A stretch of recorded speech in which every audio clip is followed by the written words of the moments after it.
아, 우리 임명 작가님, 조경희 선배님, 홍성화 작가님, 김 선배님 감사드리고, 네.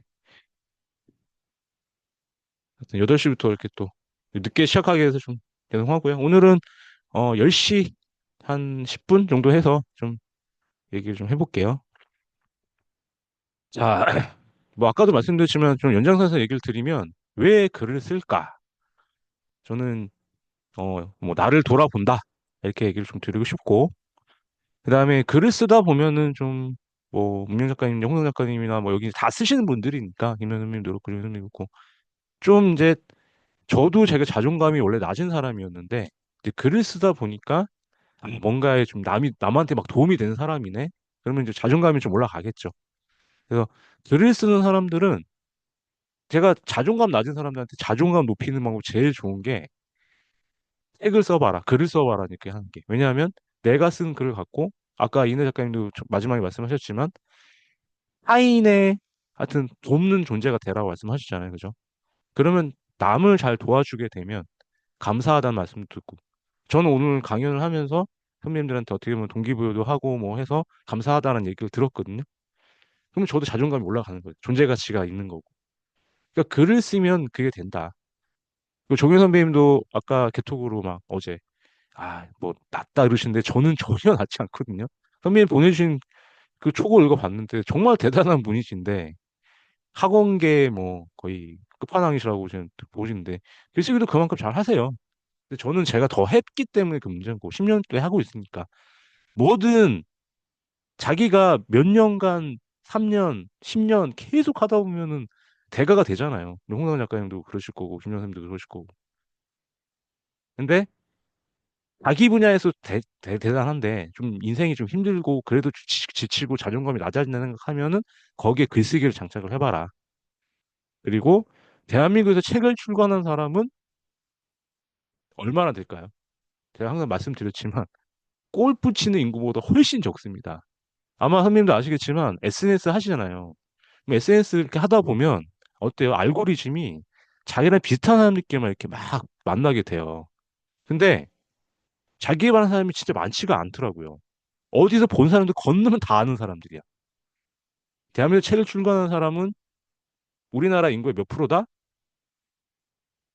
1%다. 1%. 1%, 2%다. 운명 작가님은 1%에 드신 거예요. 2권 이상 출간한 사람은 몇 프로냐? 0.5% 이내다.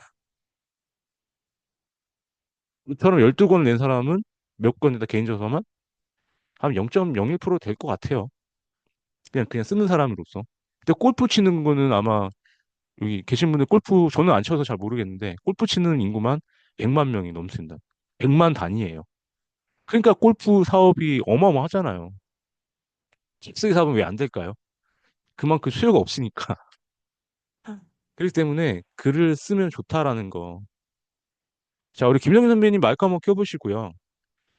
요 그림, 요 질문 한번 이렇게 얼음이 녹으면 어떻게 될까요? 지금 요게. 이 그림을 보고 한번 마이크 켜시고 이 빙하가 녹으면 어떻게 될까요? 없어지겠죠? 음, 빙하가 물속으로 들어가겠죠? 그렇죠. 김성용 선배님 어떠세요? 김성용 선배님이 보시기엔 어떠세요? 똑같은 이렇게 생각이실까요? 녹을까요? 녹을까요? 음, 안 녹을 수도 있죠. 그죠? 네. 그죠? 이게 아까 말씀하신 김 선배님 안 녹을 수도 있어요. 근데 김영 선배님 가라앉을 수도 있고요. 그게 상식이다. 글쓰기는 어렵다. 이게 상식일까요? 저도 어려워요. 상식이 맞아요. 그냥 아까도 제가 말씀드렸지만 우리는 어떤 글을 써야 할까? 그러니까 짧은 글도 이런 게 쓰는 게 아니라 문자 메시지와 SNS 글쓰기는 다르죠. 문자 메시지는 단문으로 그냥 전달하는 거고 SNS 글쓰기도 어떻게 보면은 짧게 짧게 쓰는 것들. 그럼 우리는 어떤 글을 써야 할까? 아까 다 말씀드린 건데 글을 쓰기에 앞서서 이렇게 한번 생각을 해볼게요. 아마 김영 선생님도 그렇고 홍명 작가님도 그렇고 제 강의를 듣고 쓰고 싶다 막 이 말을 들었을 거예요. 득식을 쓰라니까 쓸 수는 있겠어. 그래서 썼더니 씨, 잘못된 것 같아. 맞나? 일단 여기까지는 와요. 사람들이. 쓴다까지는 와요. 쓴다까지. 근데 다시 돌아가요. 에이, 내가 뭔 글쓰기야.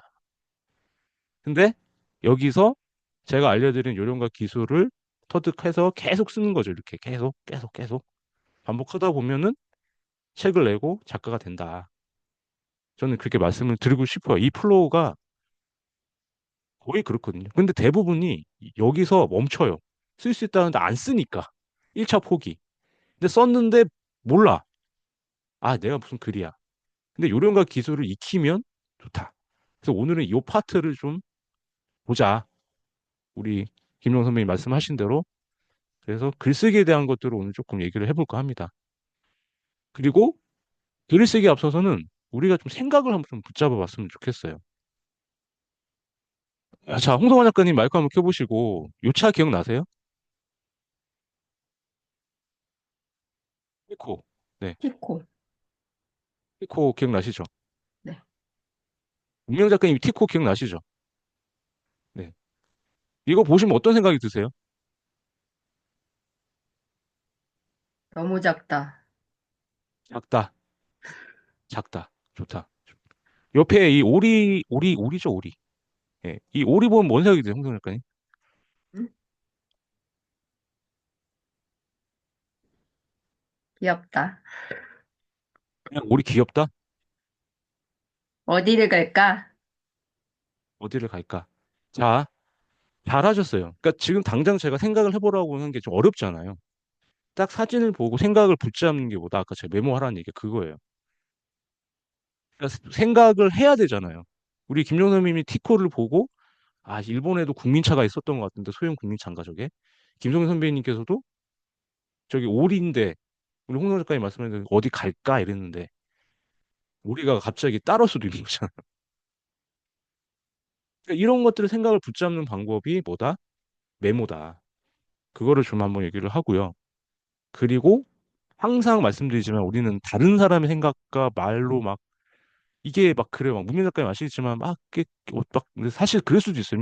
문명 작가님 이번 책을 보고 뭐 좋게 얘기하는 사람도 있겠지만 아 이게 뭐야 뭐 어쩌라고 아까 그때 그 비슷한 분이 그때 그랬던 얘기 우리 알잖아요. 그죠? 좀 막 속상하잖아요. 그죠? 그런 거 신경 쓰지 말라는 얘기예요.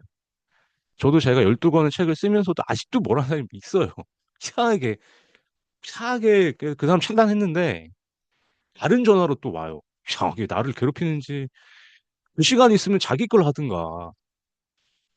우리가 글을 쓰기에 앞서서 못 쓰는 이유들이 이 주변에 김영선 선배도 그렇고 민현 작가님도 그렇고 홍선 작가님도 그렇고 김영선 선배도 그렇고 주변에 지인들 내가 아는 사람들이 그 내 글을 볼까 봐 그게 답답한 거예요. 제가 어제 오랜만에 저기 그 부모님하고 여동생 만나고 왔는데 엄청난 쓴소리를 하더라고요. 그냥 그러니까 제 책에 대한 뭐 제 글에 대한 비판은 워낙 많이 하니까 동생이나 뭐 어머니가 처음엔 되게 주눅이 들었어요. 근데 지금은 그냥 받아들여요. 아, 이렇게 해볼게요, 그러면요. 그러니까 인터넷 댓글이나 문자 메시지나 이런 걸 신경 쓰지 말라는 얘기예요. 선배님만의 글을 쓰자. 그래서 아까 글쓰기를 대하는 자세는 양석주 그 작가님 쓰는 이 책 꼭 읽어보세요. 글쓰기는 스타일이다 책, 오래된 책인데 워낙 유명하시잖아요, 장석주 작가님도. 근데 문장이 되게 좋더라고요. 작가가 되려면 굶주림과 싸워야 한다. 작가가 견뎌야 하는 굶주림은 두 겹이다. 첫 번째는 물리적 굶주림이고 두 번째는 영혼 굶주림. 뭐 어쩌라고? 이거 읽으면 어때요? 그 돈도 못 번다. 두 번째는 글 써봐야 영혼만 더 털탈 털린다. 굳이 왜 글을 쓰냐? 그럼 뭐 어때요? 쓰지 말라고? 이렇게 또 생각할 수 있잖아요. 그렇지만 우리는 쓰자. 왜? 그럼에도 쓰자. 그래도 불안과 두려움을 피할 수 있으면 차라리 그것들을 글쓰기에 뭐다? 동력을 이용하는 방법을 찾는 게 좋다. 오직 글쓰기만을 불안의 분출구로 삼은 말이다. 장석주 작가님은 이것 때문에 글쓰기를 썼다고 해요. 그냥. 그래서 우리도 그냥 다른 사람도 신경 쓰지 말고 돈 안 돼도 상관없고 영원 탈탈 털려도 돼. 그래도 내가 불안하다면 차라리 내가 두려움을 피할 수 있다면 그럼 글을 쓰자. 뭐든지. 이렇게 한번 생각을 해보고요. 그래서 글 쓰는 사람은 딱 두 가지예요. 글 쓰는 사람, 작품 쓰는 사람. 무슨 차이일까요? 문명 작가님 한번 마이크 켜보시고 이 두 사람의 차이가 뭘까요? 글 쓰는 사람과 작품 쓰는 사람. 아, 갑자기 이거 아까 제가 물어보셔가지고. 얘기했던 것도, 네. 네. 아, 아까 제가 얘기했던 것도 나올 거예요. 글 쓰는 사람과 작품 쓰는 사람이 뭔 차이가 있을까? 문명 작가님 봤을 때. 두 가지 분류를 하는데, 글 쓰는 사람은 어떤 사람이고, 작품 쓰는 사람은 어떤 사람일까? 한번 그냥 편하게. 좋다. 어, 어렵네요. 이게 어떻게 말해야 돼? 알겠어요. 일단, 저는 이렇게 생각했어요. 그러니까 글 쓰는 사람은 자기 글을 쓰는 거고, 아까처럼. 작품을 쓰는 사람은 독자를 위한 그 쓰는 사람이다. 저는 이렇게 생각을 해요. 네, 맞습니다. 네, 이렇게. 그래서 그냥 이렇게 생각을 하시고, 아까도 말씀드렸지만, 타인을 돕는 마음으로 쓰자. 저는 아까 그 글쓰기 태도에 대해서 아까 말씀드린 거라서, 그거는 꼭 생각을 해주시면 좋겠다. 근데 우리가 항상 얘기하지만, 무엇을 쓸 거냐. 머리가 막 복잡할 수도 있잖아요. 그죠? 막 종현 선배님도 막 뭘 써야 되지? 김영선 선배님도 막 뭘 써야 되지? 홍명대님도뭘 써야 되지? 김영선 선배님 막 그렇잖아요. 그죠? 근데 우리는 무엇을 먹을 것인가에 대해서는 또 맨날 고민을 또 하게 돼요. 말씀드렸지만 우리가 없는 거에서 있는 걸 만드는 게 아니에요. 오늘날에 새로운 건 없다. 무엇을 쓸 건 뭐냐? 그냥 있는 것에서 나만의 관점, 나만의 시선을 투여해서 잠깐만 바꿔보면 된다라는 거예요. 음식도 마찬가지잖아요. 그러니까 우리가 뭐 없는 거 만들어내요. 그러면 뭐 백종원이지 백종원. 그런 사람이 진짜 선구자죠, 선구자. 그죠? 근데 우리는 글 쓰는 사람들은 그냥 다 있는 것에서 새롭게 보자. 이렇게 말씀을 좀 드리고 싶고요. 그래서 어떻게 쓸까? 자, 선배님들, 이제 어떻게 쓸까는 묘사, 눈에 보이는 대로 쓰면 됩니다. 눈에 보이는 대로. 그리고 느낌을 표현할 때도 말씀드렸죠. 그냥 슬프다, 기분 좋다, 즐겁다 이렇게 쓰는 게 아니라 눈에 보이는 대로 그 행동을 이 사람이 읽었을 때 즐거워 보이는구나 라고 묘사를 하는 말씀드렸죠. 감성적인 묘사. 그리고 시제의 개념은 이거는 어렵게 생각하지 마시고 그냥 서술어에 현재를 쓰면은 뭐뭐 한다, 뭐뭐 있다라고 쓰시면 되고 과거를 쓰시면은 뭐뭐 했다, 뭐뭐 뭐 하였다 이렇게. 근데 가장 중요한 게 사람들이 뭐뭐 했었다는 말을 쓸 때가 있거든요. 근데 뭐뭐 했었다는 말은 우리나라에 없어요. 우리나라는 과거 완료 시제가 없거든요. 그래서 그냥 뭐뭐 했다, 하였다라고 쓰시면 돼요. 했었다 이런 말은 쓰시면 안 되고. 그리고 미래 시제는 뭐예요? 뭐뭐 할 것이다. 뭐 이렇게만 시제 구분하면 되는 거고. 그리고 아까 현실과 연결시키는 거는 아까 이은하 작가님 마지막에 쓰신 거 혹시 보셨나요? 여기 들어오신 분들 중에. 지금 내 현실을 투영해서 그러니까 강의 후기가 뭐 잘 들었습니다 이게 아니라 아까처럼 내 현실을 연결시켜 가지고 그 주제와 나만의 얘기를 쓰는 거죠. 그게 현실과 연결시키는 거예요. 사실 보이스피싱 당하면 엄청난 돈을 날리긴 했거든요. 근데 담담하게 얘기하는 것도 저도 되게 신기한데 지금도 사실 밤에 잠이 안 와요. 그 돈만 생각하면 몇 천이니까 단위가. 근데 그거를 연결시켜서 제가 다른 걸 또 할 수가 있겠죠. 막 이렇게. 그러니까 이렇게 한번 써보시고 그래서 지금 내 눈앞에 보는 건 뭐다? 있는 그대로 묘사를 하자. 그냥 문명 작가님 저를 보면 아까 황현 작가님이 화면에 보이는데 침을 튀기면서 마이크를 붙잡고 있다. 오늘 보니까 안경이 뿔테로 바뀌었는데 아무도 제 안경이 바뀐 걸 모르셨을 거예요. 그죠? 이제 아시죠? 아시겠죠? 제가 원래 동그란 무태 안경이었어요. 오늘 제가 지금 뿔테 안경 끼고 왔거든요. 그냥 관심이 없는 거예요.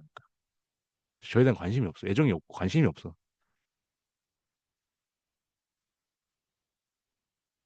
느낌이 다르다는 건 알고 있었다. 예. 이제 알겠지, 이제. 이제 아셨던 거죠. 그리고 감성적 묘사 아까 말씀드렸죠. 슬프다, 기쁘다를 표시하는 게 아니라 그 상황을 표시를 하자. 그리고 현실과 연결시킨 거는 내 주제와 지금 나 현실을 투영하자. 이렇게 한번 써보셔라 하는 거고요. 자, 그래서 오감에 닿는 모든 것을 한번 써보자. 오감 글쓰기라고 제가 닥치고 글쓰기 쓰는 건데, 눈, 코, 입 해서 시각, 청각, 시각, 눈, 코, 후각, 입, 미각, 귀, 청각, 손, 촉각. 이런 것들을 한번 써보시는 거예요, 이렇게. 모든 것들을.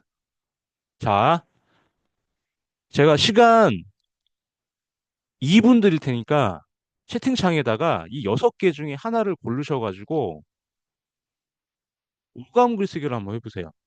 야, 느끼는 대로. 요 6가지 중에 하나 고르셔가지고 그냥 뭐 2줄, 3줄 써도 돼. 그러니까 그 한 줄 써도 되니까 한번 오감으로 쓴다. 오감을 쓴다는 거는 느끼는 그대로 묘사를 한 글쓰기예요. 자, 시간 시작. 지금 9시 31분이니까 33분까지 될 테니까 써가지고 채팅창에 한번 올려보세요.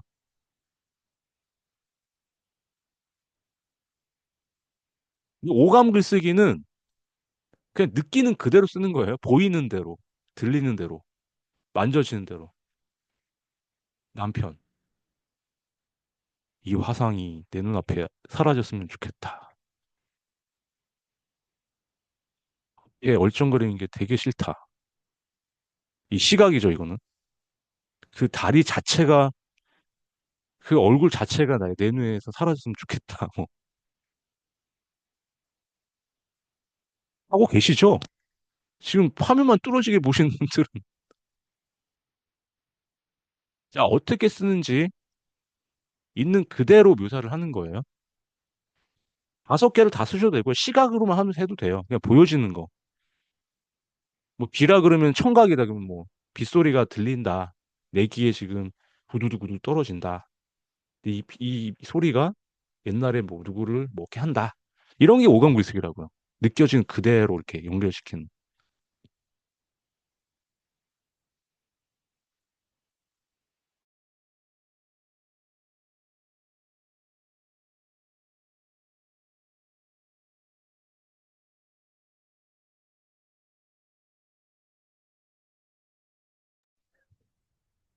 그만 들으시면서 올려주세요. 제가 오감 글쓰기인데 요거는 뭘 말씀드리고 싶으냐면, 아, 1분만 더 드릴까요? 네. 일단 올라오는 거 보고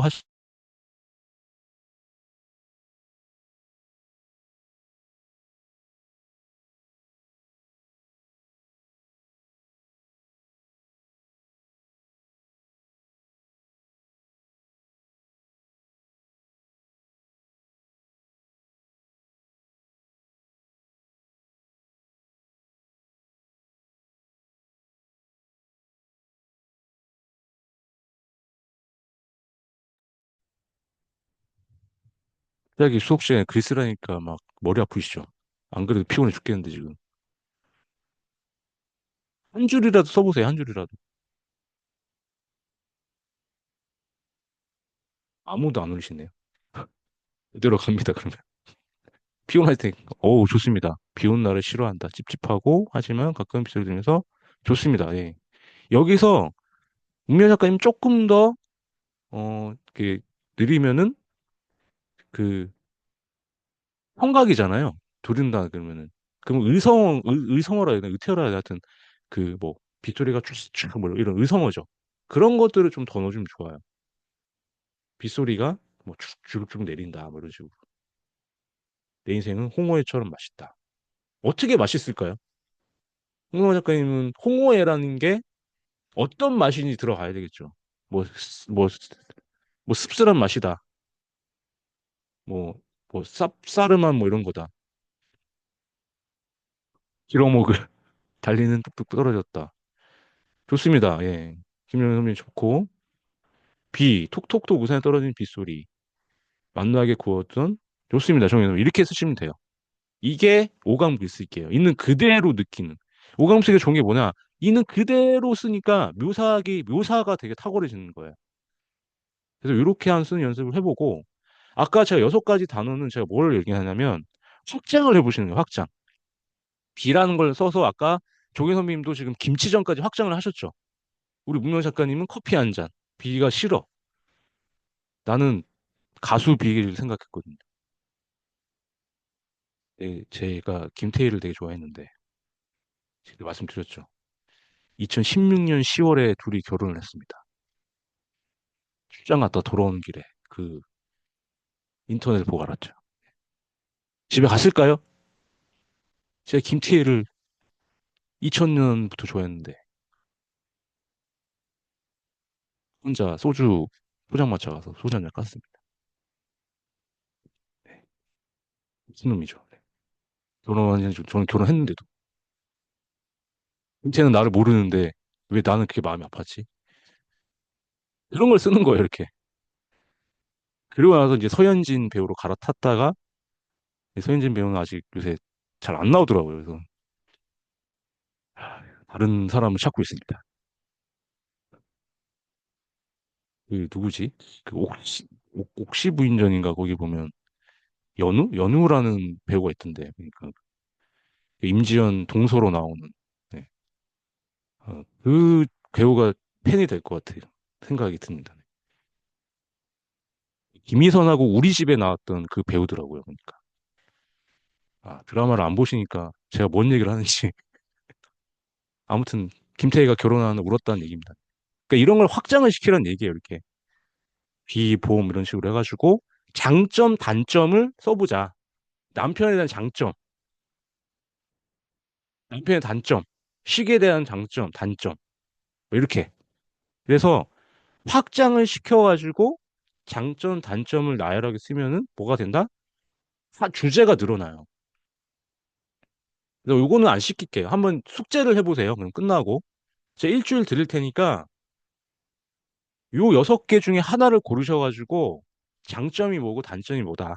이걸 톡방에 올려주세요. 경제는 아니에요. 숙제. 요거 나중에 후기 쏘면 드릴 테니까 요 6가지 중에 뭐 비, 아니면 봄, 생각을 확장하는 거예요. 장점과 단점을 쓰자. 그러니까 모든 것을 이렇게 확장을 해서 보면은 뭐 나쁜 것도 있고 좋은 것도 있고 음양. 나쁜 거는 없다, 어렵다, 뭐 좌절. 좋다, 있다, 쉽다, 기쁨, 희망 이렇게. 그래서 이런 한 가지 주제를 가지고 가장 쉽게 하는 게 뭐다? 장점과 단점 이런 걸 생각을 해보는 거예요. 그럼 장점을 나열하잖아요. 그럼 장점을 하나 갖고 와서 거길 하나 이렇게 글을 한번 써보시고 단점 이렇게 더 쉽게 얘기해 볼게요.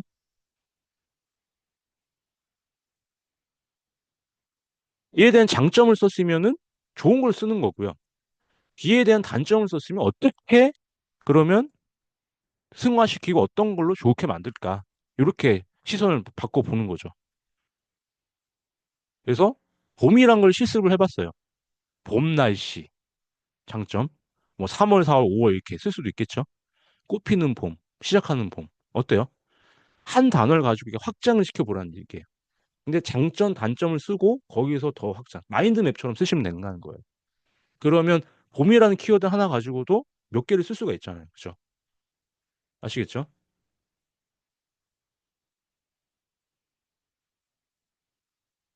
그리고 아까 말씀드린 대로 선배님들 얘기가 최고의 글감이 된다라는 말이 이런 것들. 어디 뭐 놀러 갔던 것들, 뭐 아니면 어디 뭐 승마했다 뭐 이렇게 뭐 스포츠 경기를 봤다거나 아니면 로켓 뭐 보고 멋있다 뭐 이런 것들. 평범한 삶이 최고의 글감이 될 수가 있다라는 거. 뭐 옛날에 태양의 후예 드라마도 재밌었고, 네, 김태희가 나왔네요. 넣어봤습니다. 이 드라마가 하이바이 피치인가? 아니 하이바이 마마인가? 그 드라마일 거예요 아마. 네. 그리고 뭐 은퇴 안 됐다라는 뭐 얘기, 자녀 교육은 어떻게 하지?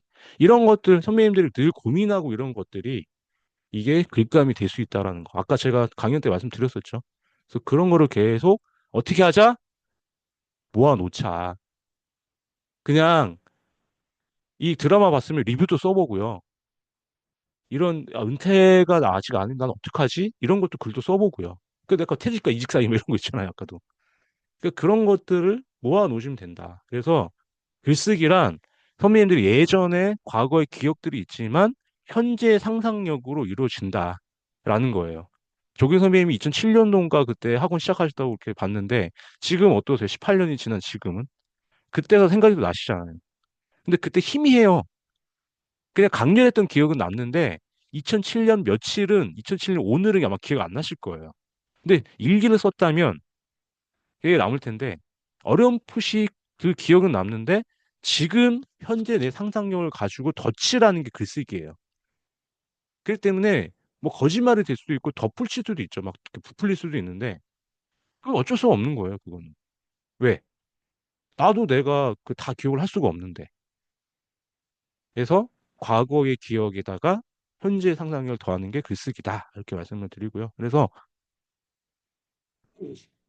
이런 여러 가지 얘기가 있는데 그냥 마법사라고 이름을 붙여봤어요. 왜? 그 마법이라는 거는 실제로 있는 거를 그냥 우리가 쓸 수가 없잖아요. 제가 말씀드린 그 희미한 기억, 기억이 희미한데 문경 작가님도 남편 만난 건 기억이 날 텐데 그 연애하면서 뭘 했는지 기억나세요? 아마 안 나죠. 홍당 작가님도 아마 그러실걸요. 애 날 때는 기억나겠지. 내가 그건 강렬하니까. 근데 일상에서 일어났던 일, 김영삼 님도 그렇고 근데 그런 것들은 내 그냥 생각을 해서 내 마법처럼 현재 상상력을 더해서 마법을 부려서 덧붙이는 행위다.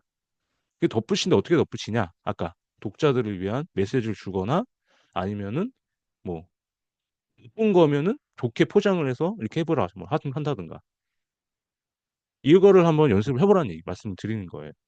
그래서 거기에 공감 가는 글쓰기를 해보면 이런 걸 넣어보자.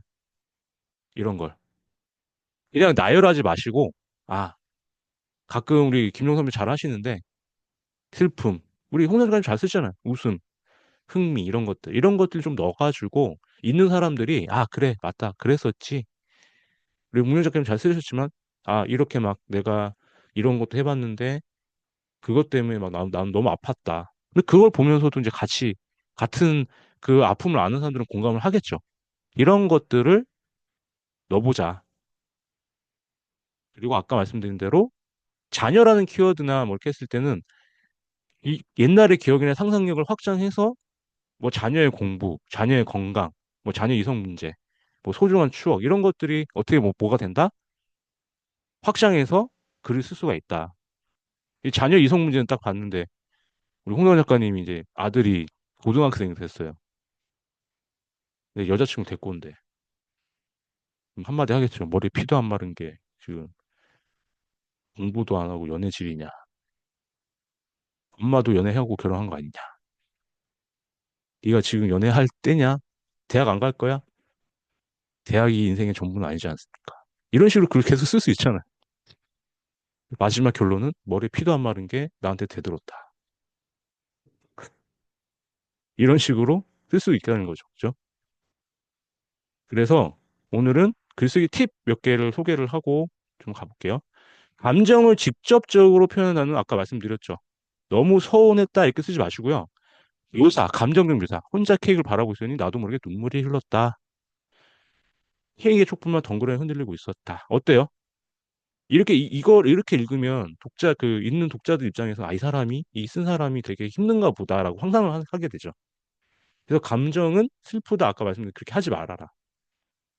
이렇게 쓰지 마시라는 얘기예요. 내 생은 아무도 몰라 너무나 슬펐다 이게 아니고 이런 식으로 묘사를 해보라는 얘기예요. 이런 식으로 글을 아시겠죠? 두 번째, 나만 알고 있는 지시는 절대 쓰지 마세요. 그러니까 나만 알고 있는 지시라는 거는 전문가들이 뭐 쓰는 그런 것도 있겠지만 예를 들어서 나의 여자친구가 회사에 다니는 어떤 남자를 만난다고 친구에게 들었다. 그는 모르잖아요. 그 사람이 어떤지. 이럴 때는 이름을 쓰면 돼요. 뭐 제이 씨는 뭐 이니셜로 쓰든가 아니면 이 남자가 키가 큰 누구다. 뭐 이런 식으로 쓰든. 그러니까 나만 알고 있는 지셔는 쓰지 마시고 모든 사람들이 알기 쉽게 그 말씀드렸죠.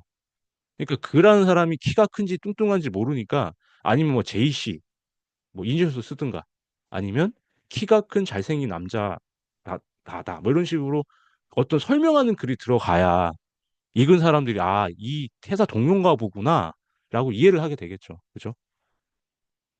세 번째는 저도 이건 잘 못하는 건데 요새 많이 좀 고치려고 하거든요. 뭐뭐 하는 것이다, 뭐뭐 있었다라는 어미는 반복하지 마세요. 그러니까 이게 반복하라는 게 소설어를 있었으며 있었다, 있었기 때문에 있었지만 어때요? 굉장히 불필요하죠. 나의 생일 파티는 정말 근사했다. 파티장에는 좋은 친구들이 많이 왔다. 맛 좋은 와인도 많이 비치가 돼 있다. 이렇게 서술어도 반복하면 똑같은 걸 반복하잖아요. 굉장히 투박해 보이죠. 어미를 많이 바꿔가는 연습을 하세요. 쓰실 때. 아시겠죠? 그리고 뭐뭐 것이다라는 거는 일본식 표현이라고 하는데 뭐뭐한 것이다 이렇게 쓰지 마시고 그냥 조금 다른 표현으로 한번 좀 해보셨으면 좋겠다. 아, 써도 돼요. 것이다란 써도 되는데 계속 것이다, 것이다, 것이다, 것이다 뭐 반복하지 말라는 얘기. 이거는 넘어갈게요. 이거는 아까 그 실습 관련된 건데 아까 그 숙제 한번 해보시라는 거예요. 아까 그 주제 해가지고 장점 단점 해서 그냥 채팅창에 한번 올려주세요. 자, 일단 마지막으로 한번 가볼게요. 주제를 찾는 방법. 선배님들, 일단 내 글을 읽는 독자에게 무엇을 담보할 수 있는가, 약속할 수 있는가, 그리고 내가 줄 수 있는 게 다른 사람 것과 어떻게 다른가, 그리고 내 글에는 나만의 가치관이 담겨 있는가, 이렇게 한번 어, 주제를 한번 찾아보시고요. 제가 가장 요거는 이제 처음 말씀드리는데 아까 봄이나 비 이런 걸 갖고 와서 장점, 단점을 쓰면 여러 가지 특징이 나오잖아요. 거기서 하나를 고르세요.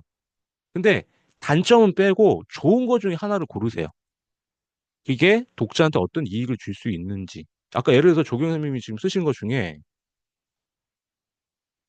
비 톡톡톡 우산에 떨어지는 김치전이 먹고 싶고 돌아오신 엄마가 그립다라고 썼잖아요. 그러면 장점이 비는 그리움이다. 누군가를 생각하게 한다. 그러면 이제 그걸 그리움과 비를 연결시켜가지고 어떤 글을 또 쓰실 수 있는 거죠. 그죠? 아니면 비가 왔을 때 김치전이 맛있다.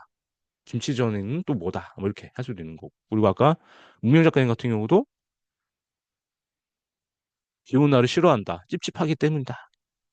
근데 빗소리를 들으면서 커피 마시기 좋다. 그럼 이런 걸 또 연결시켜가지고 어떻게 좀 할 수도 있는 거고. 그죠? 이렇게 한번 보시면 좋을 것 같고. 예를 들어서 옛날에 뭐 MP3나 뭐 이런 핸드폰이 있다. 근데 특징이 뭐 벨소리도 좋고 MP3도 들어가고 카메라도 있고 근데 그 중에 MP3 기능이 있더라. MP3 기능이 왜 뭐가 좋냐? 언제 난 음악을 좋아하기 때문에 들을 수 있다.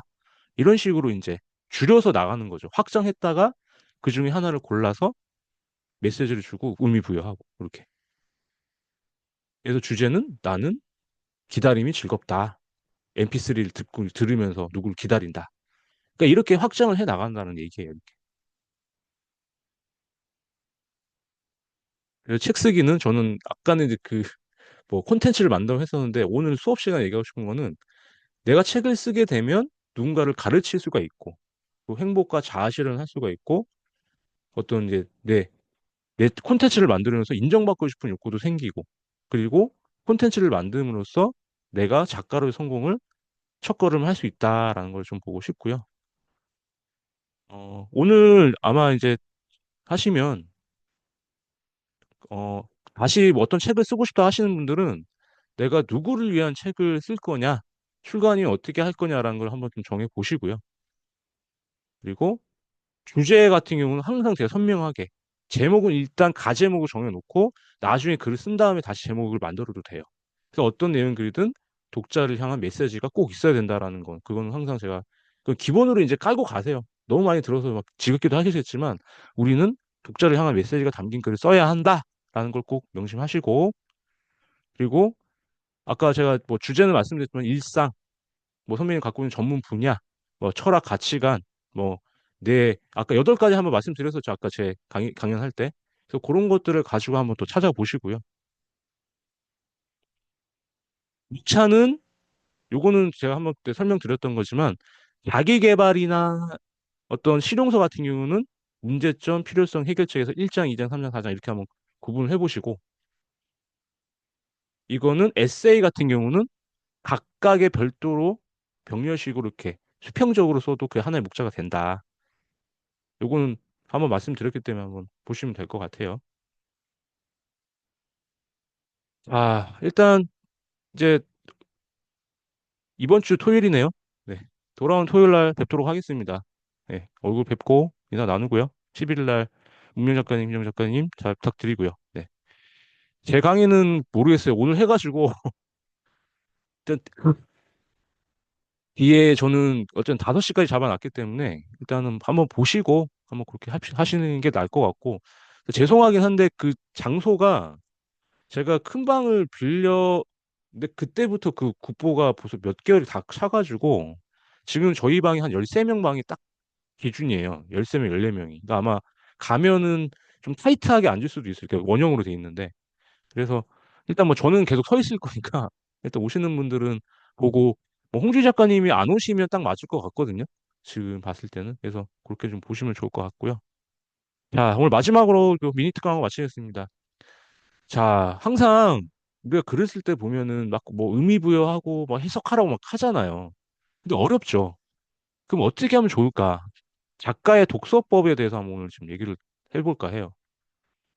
줄거리 독서, 문장 독서, 패턴 독서 이렇게 나눠봤는데, 줄거리 독서는 작가가 전하고자 하는 메시지가 뭔가, 그리고 그 책 내용에서 어떤 주제나 사례나 그 한 꼭지를 뭐 하든 주장이나 이런 의미 등을 파악을 해보자. 분석을 하는 거예요, 이렇게. 그리고 문장 독서는 그때 말씀드렸던 대로 한 문장을 뽑아서 이 문장이 어떻게 구조가 됐고 이 문장에 대해서 어떻게 표현을 했는지, 그 필사를 많이 하시잖아요, 그죠? 그리고 패턴 독서는 선생님들 한 꼭지 보실 때 문단 단위로 이렇게 나눠 보세요. 이 사람이 어떻게 구성을 했는지, 어떻게 문단을 나눴는지, 기승전 결까지 어떻게 갔는지. 요 세 가지 독서를 가지고 한번 읽어보세요. 글을 쓰는 사람들은 이렇게 볼 줄 알아야 돼요. 어렵지만 오늘 알려드린 이 독서법 세 가지는 꼭 기억을 하시고 꼭 익히세요. 그러니까 저도 아직 패턴 독서나 문장 독서는 잘 되는데 줄거리 독서가 좀 어렵더라고요. 그러니까 전체 한 권을 보고 이 사람이 도대체 뭘 정한 거지? 막, 그러니까 축지가 많잖아요. 그러니까 줄거리 독서 같은 경우는 책 한 권을 다 읽어야 전체적인 맥락이 나오잖아요. 그래서 그게 되게 어려운데 문장 독서나 패턴 독서는 어쨌든 한 꼭지별로 할 수가 있으니까. 그래서 이렇게 한번 읽어 보시는 것도 도움이 되실 거다. 그래서 우리가 책을 읽고 어떤 현상에 대해서 의미를 부여하는 거는 읽고 쓰고 하는 훈련을 통해서 뭐다? 분별력을 키우자라는 거예요. 분별력. 선생님. 우리가 요새 무지성인 사람들이 되게 많다고 그러잖아요. 보면은. 무지성이 뭐예요? 지성이 없으니까 필터가 없으니까 그대로 다 믿고 그냥 보이는 그대로 다 믿는 사람들이잖아요. 근데 우리는 책을 읽고 글을 쓰는 사람들은 이게 진짜인지 가짜인지 분별은 할 줄 알아야죠. 나만의 가치관이 생기는 거니까. 그럼 그게 가장 뭐다? 책을 읽는 행위다. 책을 읽고 글을 쓰면은 이게 옳은지 그른지 그 힘을 기를 수가 있다는. 왜? 생각을 할 수가 있으니까. 그래서 이렇게 하고 오늘 강의는 여기까지 하겠습니다. 네. 간단하게 좀 했고요. 오늘 잘 들어주셔서 감사드립니다.